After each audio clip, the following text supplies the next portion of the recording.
huge turning point in the game. Good. What worked better? Was it just better little luck in finishing this week? Yeah, I mean, when you talk about sacks, a lot of it is the quarterback's got to have the ball. You know, Drake, I don't even think that was his best rush of the season. You know, he had some really good rushes in the first and second game. But this one just happened at a great time, and the quarterback had the ball. You know, I think he could have had, and he knows, he should have two more sack fumbles in previous games, but he didn't, you know, do what he had planned. So it is what it is. We're just excited to get after it, you know what we say. For a guy like him with so much riding on this year, is there any sense of pressure or relief off when he gets that first sack and kind of gets one on the board? I don't know. You know, I mean, you're going to have to ask him about that, but I know it feels good when you get the quarterback, and then it feels even better when he has the ball and drops the ball. So, you know, hopefully that's something that he wants to continue to do, and that he focuses on, you know, the now. When we talk about going 1-0 today, a lot of what we do right now is what we're going to do in the game. So if he just sticks to the plan and we all stick to the plan of what we're doing, then he'll be successful. On those past missed opportunities where you thought he could have had more, what was the one point of coaching you had for him and what he didn't do right? There's a couple different things, but I think for him, it's being consistent. I mean, it's everybody. You know, everybody's being consistent and understanding who the opponent is. And instead of trying to do your own thing, just stick to the plan and keep doing what the opponent's bad at, you know, attack that.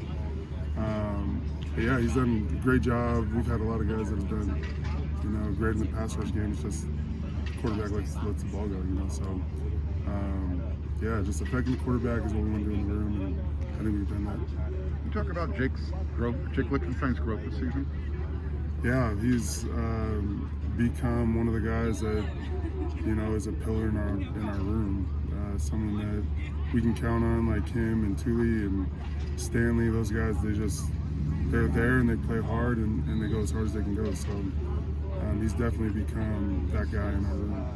One of the adjustments, it seemed like in the game, was the amount of guys that were in a three-point stance. I mean, early you only had basically the nose tackle, and then changed a little bit as the game progressed. Was that something that you guys mentioned to the ends, the guys on the edges, or is that just a personal preference for you?